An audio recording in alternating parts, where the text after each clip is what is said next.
in the first place. And that's it. Ťažko je povedať prvé, čo bolo tak najviac, ale prvé, čo je určite, keď mal debutový vstup na pro scénu. To bolo také prvé, čo vlastne si všimol, čo dokázal, že vlastne čo vybudoval takúto fyziku, takúto stavbu tela. A to vlastne to bolo pre mňa takým tým úplným v pamäti, čo som ja spomenal ten debut v prvom kariére. Samozrejme, potom to bolo v roku 2010, je to Arnold Classic, kde dostal sa člena komentu na to, ako tá jeho pokožka bola úplne jemná a díka, čo sa týkala vystupovaní a porovnávali to s ostatnými víťazmi tohto ročníka. Takže dokázal vlastne urobiť najlepšiu formu. A tak spravil to, že samozrejme to bola prvá olympia, ktorú vyhral, keď porazil Heathoma. Takže vlastne dokázal vidieť to, že vlastne tie svaly to boli väčšie ako má žej a že utvoril pre ňo, je to pre ňo aj vlastne zaplatenie takých najspomienok, ktoré má a ktoré vlastne, keď sa položím túto otázky ohľadom toho, že ktoré chvíle sú pre ňo dôležité, tak poviem tieto tri. For myself, I think, I don't think I've maxed out the 212 class yet, so I am being the best Lex Lewis for that class yet. I think I've got another 2 years left to prove that. But most notably, in my mind, the physiques that I brought in, the physique I brought in for the British Grand Prix in 2011, when I took some time away from competing. I took a year off, and then I had all that expectation, and I put a lot of pressure on myself to make that comeback, since my sponsors did allow me that time away. And it was the year that I placed 5th. Myself and yourself placed, I think, the same, and then I decided to take the next year off and just put everything into it. And then I won the British Grand Prix, and then I took 2nd place then to Kevin English, which up until that point I wasn't even talked about top 3. Even though I placed top 3 prior, I wasn't even mentioned that year. So I think it was the stepping stone for me where people started realizing, you know, I had the belief that I could win the 212, or 202 at the time, so it's now the 212 class. So now I was at the top, and you know, there's a lot more Phil Heath to be seen, there's a lot more Flex Lewis to be seen, and I think that it's going to be exciting this year that we've got a lot of, a great amount of fans, which is evident here today, and we've also got the keyboard, what do you call them, keyboard talkers. They sit in the keyboard and talk crap all day. So, you know, and that's the thing, they motivate me, and I'm sure they motivate Phil. We have a good laugh about them. But, you know, it's you guys that we do it for. So you coming out here today, support us. You know, we're going to be representing at the Olympia and give a show tomorrow. So for me, thank you for coming out. And you know, like I said, it's been 3 years in the making for me coming here. So I'm so glad to be here, and I can't wait to shake each and every one of your hands later. Čo sa týka Flexa, hovoril, čo sa týka kategórie 212, ktoré sú ťaží, tak ešte stále pocit, že tam neukázal to najlepšie, čo môže. Takže tá kategória bola vlastne zmenená nedávno. Najdôležitejšie som si čo vravala, čo všetkému vytýka, čo všetci vlastne priznačujú, že bolo taký ten prelom a najlepšia forma bola na Grand Prix, bolo v Londýne v roku 2011, kde vyhral, kde bolo vlastne prezúčené, že vlastne také vyškované telo ako mal vtedy, že ešte to nemal. A ďalšie vlastne bolo pre ňoho, keď na Arnold Classic v Madride osúťažil v opäť kategórii, skončil 5., čo bolo pre ňoho veľké víťazstvo, pretože sa postavil vlastne v Philomovej kategórii. Myslím, že vlastne najvyšší kulturistom sveta, takže vlastne to bol pre ňoho taký veľký úspech. A potom opäť na Grand Prix skončil prvý za Henry. Aj keď všetci vlastne hovorili, že top 3 je stále najlepšie, tak stále mal pocit, že tá forma bola ešte lepšia, aj keď skončil druhý. Čo sa týka vám celého budete poďakovať, pretože pre mňa najdôležitejšie sú fanúšikovia a obecenstvo, ktoré ho podporuje, a že vedia vlastne silom tento rok chcú priniesť na Olympiádu, ukázať vám to najlepšie, čo môžu, tak ako aj zajtra. Vy môžete očakávať, ešte vám vlastne ďakoval za to, že ste si pozvali oboch a že vlastne sa veľmi tešia, keď zajtra budú môcť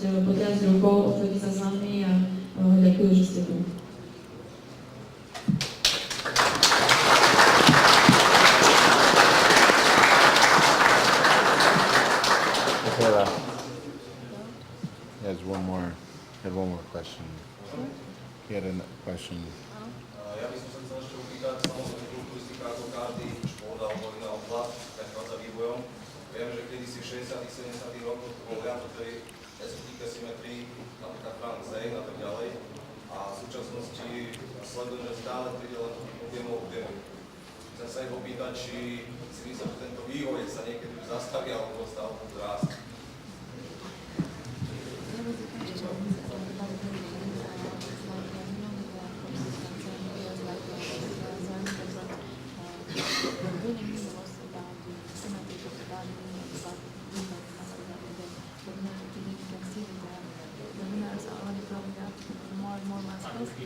His question was like, do you think when he's growing up with muscles and stuff, or do you think he's the best that's just growing up with muscles, or does he still get like also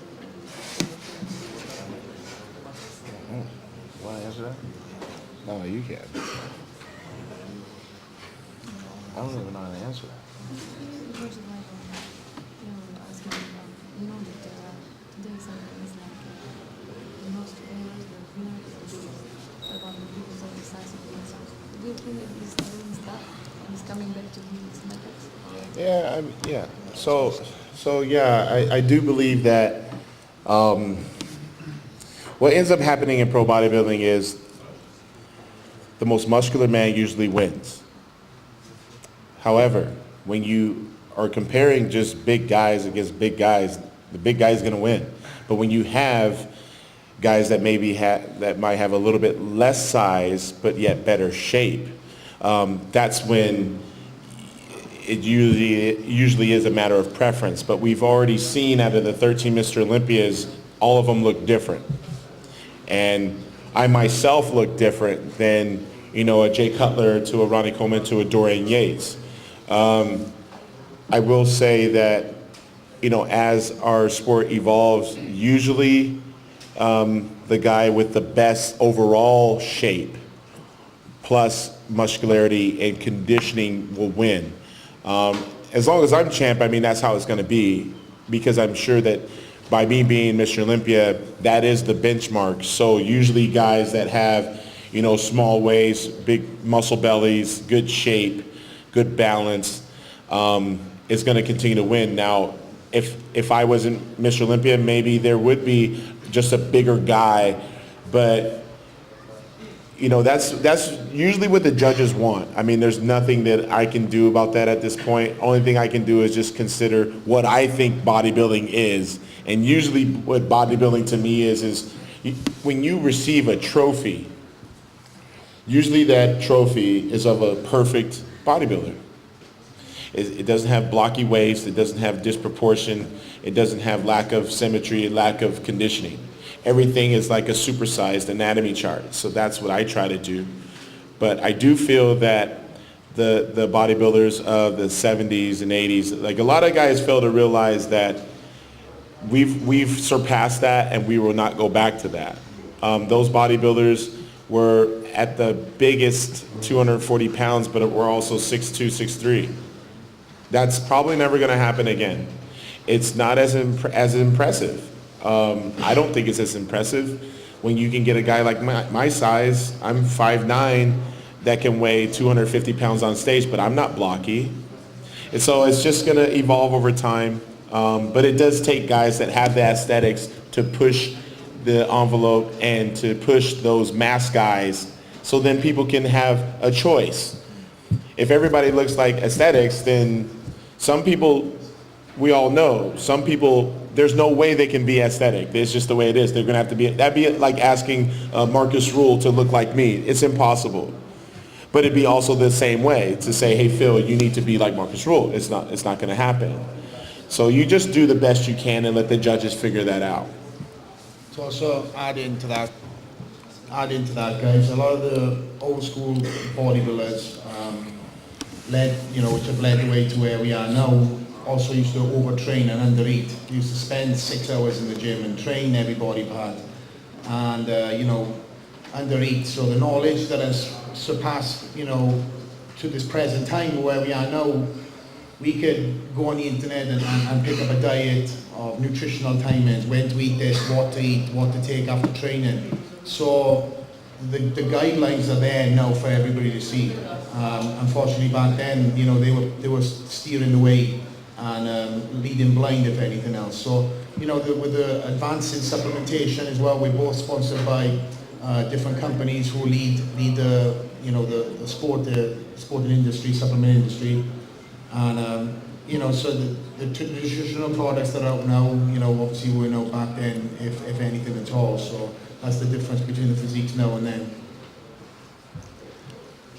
Že sa vrátim o tom, začala najprv chvíľa, tak každá dneska veľková otázka položená, že väčšinou to tak, kto je najväčší, tak vyhráva, ale nie je to len o tom. Nie je to len o tom, ako by sa vyhrajú, ale aby mali správny tvar. Ide o to, že vlastne aby tá fyzika bola iná, aby boli ostré tie stavy, aby kondícia bola, aby vlastne aby to zelo dokonale. To znamená, že takisto, keď si dostanete trofej, tak je vždy urobená tak, že vyzerá perfektne.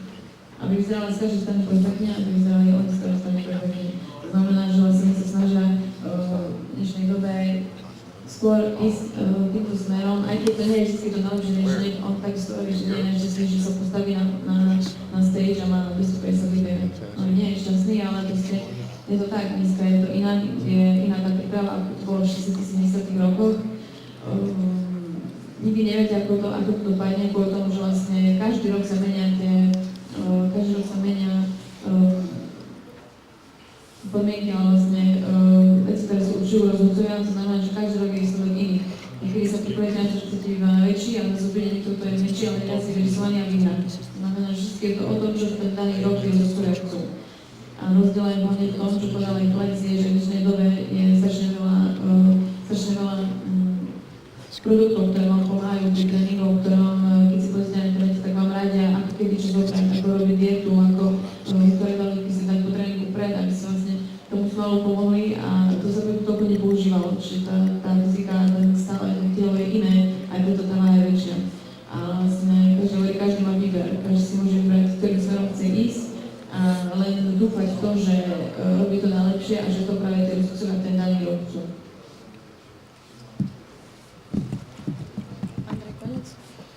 Takže v tomto bode by som ešte rád vás pozval zajtra na Mozolani Classic a pripomenul vám teda, že máme dve časti.